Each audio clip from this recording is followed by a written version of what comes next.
के भाईचारे को आज सारे भाईचारे ने सहयोग जो दिया उसके लिए सबका धन्यवाद। और आज गांव की 5 आदमियों की कमेटी हमने नियुक्त कर दी है और उसमें विचार बनाया कि 2 आदमी और मिलाने का हमारा विचार बना है। तो उसके बाद हर फाइनल डिसीजन कोई भी फैसला वो कमेटी लेगी। सारी खापर सारा भाईचारा उस कमेटी के फैसले को स्वीकार करेगा, मान्य करेगा। उसके अनुसार हमने सबने फैसला लेकर चलना। तो आज की कमेटी का यही फैसला है कि हम कल प्रशासन को 1 बजे तक का समय देवा। अगर कोई भी प्रशासन का अधिकारी हमारे से बातचीत करना चाहे तो प्रशासन के दरवाजे खुले हैं।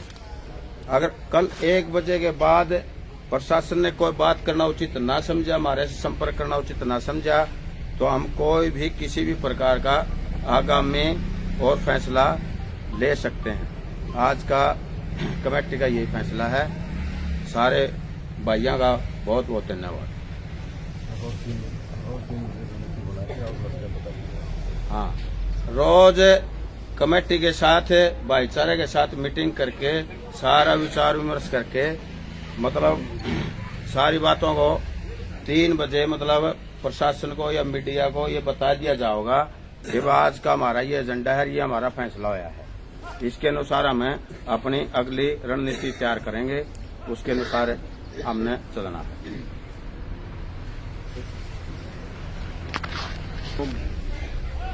समझदारी जिस प्रकार से प्रधान जी ने बताया कि ये अल्टीमेटम है प्रशासन के लिए कल 1 बजे तक का। हमने प्रशासन के सामने कई सवाल छोड़े हैं और ये उनकी जिम्मेवारी बनती है इस समाज के प्रति। सवाल सीधा सीधा पुलिस प्रशासन पे है और कृष्णा की मौत का जिम्मेवार हम उस प्रशासन को ठहराते हैं। इसका स्पष्टीकरण हमें चाहिए। तो 2 सवाल सामने आपको लिखे हुए दिखाई देते हैं, उनका जिम्मेवार ये प्रशासन है। इस धरने को दोबारा से लगाने के लिए जिम्मेवार प्रशासन है, क्योंकि उनकी अनुचित कार्रवाई हमें परेशान कर रही है। कल 1 बजे तक का सीधा सीधा प्रशासन को अल्टीमेटम है। उसके बाद हमारी रणनीति, हमारी कमेटी बैठेगी और अगला स्टेप 3 बजे डिक्लेयर करा जाएगा। यदि प्रशासन इस प्रकार से हाथ पा धरे बैठा है तो हम हाथ पा धरने वाले नहीं है भाई। कहा गया है कि भाई पानी नाक के ऊपर से गुजर चुका है, बर्दाश्त होने वाली बात अब बाकी नहीं रही है। हमारी प्रशासन से गुहार है कि वो कल 1 बजे तक अपना स्पष्टीकरण इस समाज को दे, नहीं तो हम उसके खिलाफ अगली कार्रवाई के लिए तैयार हैं।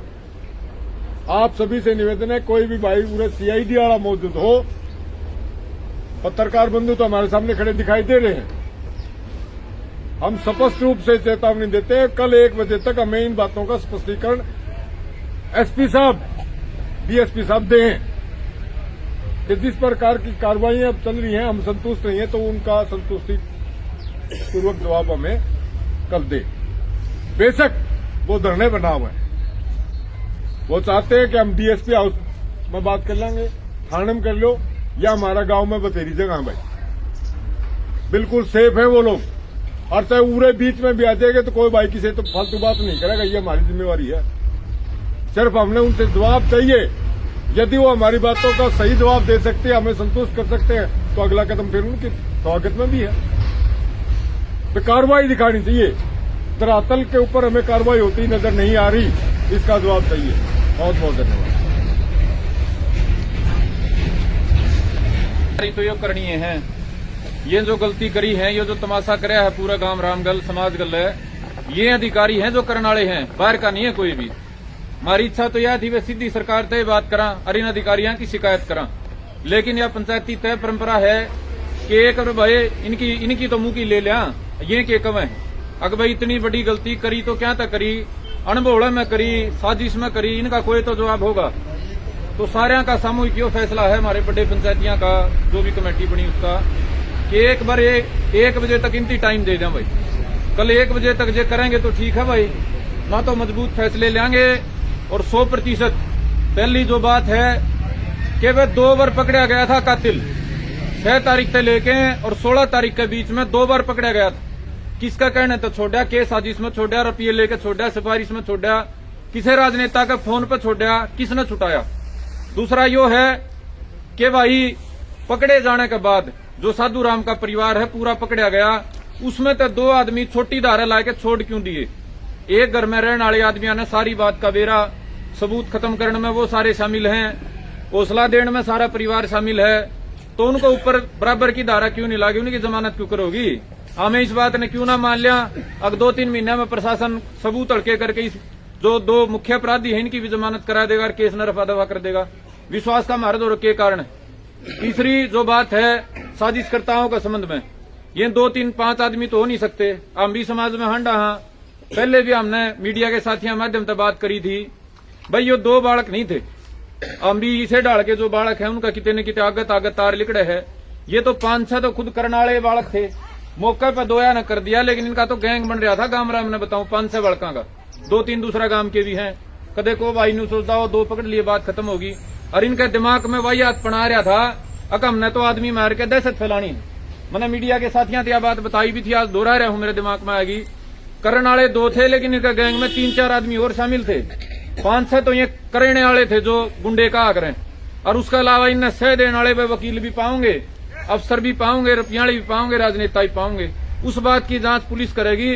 हमारे दौरा ना तो CDI ना CBI और ना हमने को कल रिकॉर्डिंग देंदा। तो दूसरी हमारी मांग है वह साजिशकर्ताओं को पकड़ा जाए। और तीसरी जो बात है खुल के कह ली भाई, गांव राम पे यह विपदा आ रही है। आज गांव राम इकट्ठा है, भाईचारा मजबूत है। बार बार इलाके में समाज में इस ढाल की घटना होगी तो रोज कौन लड़ाई लड़ेगा। यह सरकार हम इसलिए कौन बना दे अकबर हमें हमारे आदमी मरे ठा के हम फूक दें धरने पे बैठा। ये सरकारों की भी जिम्मेदारी बने है अकागे किसी गांव में, इलाके में, समाज में, हरियाणा में दोबारा ऐसी घटना ना हो, उसकी रोकथाम के प्रबंध सरकार कर सके। वह गांव में CCTV कैमरे लगावे, गांव में सुरक्षा व्यवस्था कोई और को तरीके सरकार अपनावे, वो सरकार की मर्जी। इसके अलावा वह कमेटी चर्चा कर रही है कि वे किसी निष्कर्ष पे नहीं पहुंची कि जो पीड़ित परिवार हैं उनको संवेदना देने खातर क्या करा जा सके। हमारे मास्टर जिया ने, चंद्र प्रकाश जिया ने बड़ा विस्तार तक कहा अब एक हांडी में 2 पेट क्यों करो उसके हैं। जातिगत आधार पर यदि समाज को और अपराधी को और पीड़ित को बांटा जाएगा तो इस देश में कानून और संविधान की जरूरत क्या रह जाएगी। एक मरे है तो उसने 1 करोड़ रुपये नौकरी मिला है, एक मरे है तो उसकी जांच भी नहीं होती। यो जो खेल है सरकारों का, यो खेल वह लंबा नीता लगा। और इस बात के बारे में आज शाम तक हम चर्चा करके वे पीड़ित परिवार खातर हम क्या मांग करांगे। हमें उसकी सरकारी नौकरी की बात करा, मुआवजे की बात करा, हम उसका खातर हथियार का लाइसेंस की बात करा, उस बारे में चर्चा करके प्रशासन तक बातचीत से पहला हम वो मांग भी अपनी तय कर लेंगे। लेकिन एक बात गांव समाज, मेरी काकी ताई, मेरे पंचायती सरदार समझ लो, एकले बैठे सारे इस बात की चर्चा करें। बिला वे जेई मजबूत होकर लड़ाई नहीं लड़ी तो तड़के फेरी से काम होंगे। बुजुर्गों तड़के भी होंगे, परसों भी होंगे, और जेई मजबूती तो रोके नहीं गए तो आगे कोई हिम्मत भी नहीं करेगा। सारा गांव का 12 खाप का जोर लगेगा पाछे भी। यदि ये छोटे मोटे है 5-4 आदमी सारा समाज का मोल कर दे रहे, सारा समाज को ऊपर इतनी बड़ी हत्या करके भी जाइए जो कर हंसे थे न न्यू हंस दे रहे, तो फिर कौन खड़ा होगा जी बताओ। फिर तो किसी की हिम्मत नहीं होगी। तो जितने मेरे पंचायती सरदार बड़े बडेरे बैठे हो, देखो हमारा तो अनुभव भी कम है और समय भी सीखने घना पड़ा है।